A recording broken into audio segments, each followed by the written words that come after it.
So today I'm going to talk about a statement that Republican Todd Akin made a few time ago, back in August, regarding what he thinks about rape-related pregnancies. And what he said was the following: "From what I understand from doctors, that's really rare. If it is a legitimate rape, the female body has ways to try to shut that whole thing down." Of course, this is completely untrue, and he said that he heard that from a doctor, but I would say every doctor would say to him that that's completely not true, unless that doctor has his own agenda and is trying to make a political statement. I don't know if he thinks what he said is true, but if he does, he's very ignorant. If he doesn't, he's being completely dishonest about his statements, and whatever the reason is, this statement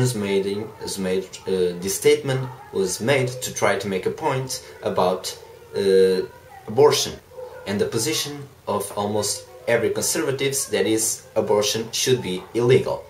The fact is, in the United States, 32,000 pregnancies occur resulting of rape. So what he said is clearly untrue. Because they want abortion to be illegal, what they're trying to say is that since rape doesn't cause pregnancies, that's one less reason that abortion should be legal.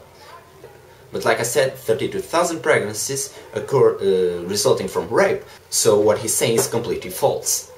Now, forgetting what Todd Akin said, let's discuss if abortion should or shouldn't be legal. Now, some Republicans would say that abortion should only be legal if it results from rape or endangering the mother's life. Now, that could be true in some cases, but the policies that they're trying to push don't say that. One example is the 2012 GOP platform, which says the unborn child has fundamental individual rights to life which cannot be infringed. So what they're trying to say is abortion should be illegal, period. We don't care if the woman is raped, we don't care if if her life is in danger, so let's push policies that say abortion is illegal, period. Now, my opinion on this subject is that abortion should be completely legal. What I mean by that is that abortion should be a decision of the parents, especially the mothers, because that's her body. Of course, she should be accompanied by a doctor and a psychologist, but the decision should be the mother's only. So, I'm Portuguese, and in Portugal, abortion depends only on the woman's choice. So, until 1984 in Portugal, abortion was completely illegal. Since 1984 occurs the legalization of abortion in cases of danger for mother's life or well-being, either physical or psychological, fetus malformation or pregnancy resulting from rape. Now, more recently, in 2007, legalization of abortion depending only of the woman's choice before reaching the 10th week of pregnancy. And for me, that's how the laws should be. It's the woman's decision to make, not the government. Now, going back from what Mr. Todd Akin said, he's now had come up with a few statements, said he was sorry and he didn't meant what he said, but he meant what he said, but he didn't, so it's kind of a bit of a mess all over the place. But of course he's just making that apology because the video with his statement got a lot of attention. It just went back on his word, but you know, it just making an excuse because he's got a lot of attention. I don't think he really means it, but maybe he does. Who am I to say that? But the funny thing is that this so outspoken against abortion, pro-life Republicans is that they have that opinion when it's related to other people, but when they are confronted with a situation in their personal lives, they kind of go, yeah, right, abortion, maybe not so bad at all, not publicly, of course, but but that's true. And one example of that is Congressman Scott DeJarlais. I hope I'm pronouncing his name correctly, outspoken pro-life, against abortion conservative, when his mistress got pregnant, he said, "Get an abortion as quickly as you can." And when she said back to him, "So are you coming with me?" he said, "Nope." So, I mean, they are completely contradictory in their actions and what they say they believe in. So it is, I mean, these conservatives are just, they want to rule other people's lives. That's it. There's no other explanation. They want to take your freedom away while keeping theirs. I mean, you can be free to do whatever you want, but don't dictate on my life. You don't have that morality. Like, I can do whatever I want, you should do whatever I say. I mean, that's completely unbelievable. That's what I think. This would be really funny if it weren't so sad, because they're taking your freedom away. So it's quite sad. And another thing is, like, they're also completely against contraception. They're like, contraception, if they're against abortion, they at least said, yeah, this is the contraception thing, you know, the condoms and stuff, but they completely against it. So contraception could prevent unwanted pregnancies, which would prevent abortions, but they say like, yeah, no abortions, also no condoms, don't have sex. Don't have sex, with the exception of Mr. Scott DeJarlis, where if he wants to have sex with everyone he wants, he can. Now here's the thing, when they are making arguments about why abortion should be illegal and shouldn't happen, they get these inspiring stories of some people that their target to be aborted and then they didn't. So when you're saying that person was almost having an abortion, you're saying that these now grown people should not be alive, which is a distortion what we are actually trying to say. But whatever. So radio show host, I believe, Mike Huckabee, was talking related to this Todd Akin incident, about all these great people that were target abortions, and their mothers didn't go through it, and then they born and they become really great people, and these people would be dead. But that's not actually the point that we're making. One really cool thing that I heard from the Young Turks, and then I went to research and read her blog. It's Lynn Beisner. I hope once again I'm saying her name right. And she has this blog called, and this a little bit of a strong name, but it's obviously to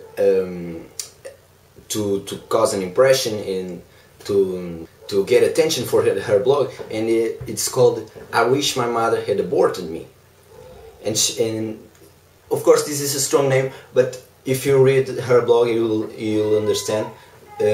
She goes on to say that her mother had a really tough life, and she got pregnant, had an unwanted pregnancy, and her option was like abort or be a single mother, and she decided to go through with the pregnancy. And her mother had a really tough life. She got a really tough life, although now she's was able to put her life together and have been happy in her life. She said, if I was born, if my mother would abort me, very likely that she would be much happier, and then could have had kids when she really wanted it. Therefore, her mother would be much happier and could bring someone to the world that was expected and maybe more loved than she was. She would prefer that her mother had aborted her, wouldn't have to have suffered for so many years of her childhood.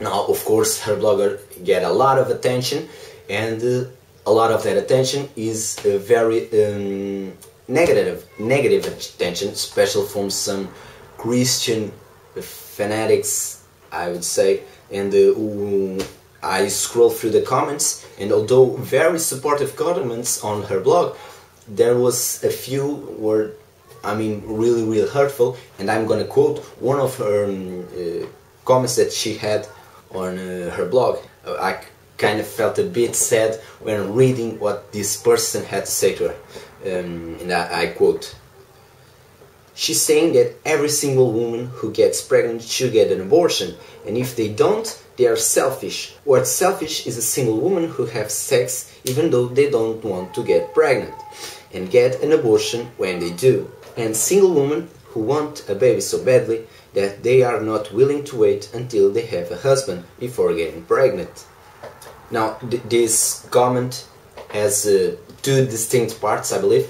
The last one, when he's talking about, you know, single women wanting to get pregnant without a husband, that's a completely different issue that we're talking about now. So, I mean, it has nothing to do with it. The first part, she's saying that every single woman who gets pregnant should get an abortion, is a straight up lie, and this person clearly didn't read the whole thing. What she says is the women should have the choice, should have the ability to choose if they want to continue the pregnancy or abort, because every situation is different, and in every case there's a bunch of factors that are very hard to contemplate in a law. So what she's saying is, leave the choice for the women. If they think they can go through with it, if they think they can love their child, or if they decide to go through with if they decide to go through with the pregnancy and then give it for abortion, or if they choose to end it and be responsible, which for me it's a very responsible attitude to decide not to have the child if we're not willing, if it's gonna be hard to give the child a good life.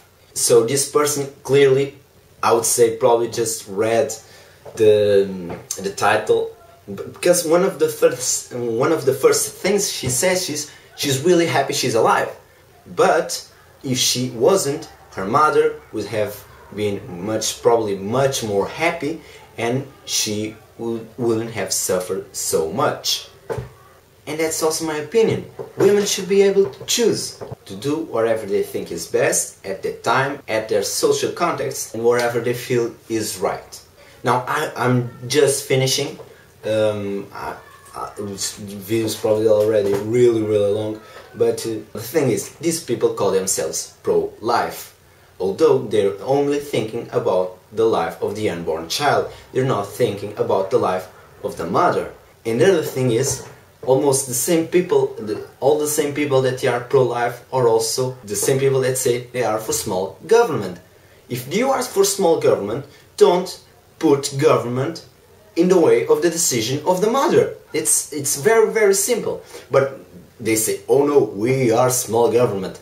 Or not only regards, weapons. No, government shouldn't take away the weapons of the people. But when it's about abortion, they say, no, you're gonna do what we say. So they are really hypocritical, and I think that's really sad. So even though I'm not American, these things kind of hurt me a little bit, because America is probably the most influential country in the world, and it's very unpleasant to see the most influential country in the world trying to take these really outdated measures about an issue that's really not an issue. It's let the women choose. Well, I think that's it. I hope I didn't forget a lot of things I had to say. It's probably the lighting is not the best right now, it's almost night. So I will end now the video. I hope you like it, I hope you watch it more, I hope you subscribe to my channel, and I would say I'm pretty much done. My name is Bruno Ferreira, and I'll see you next time.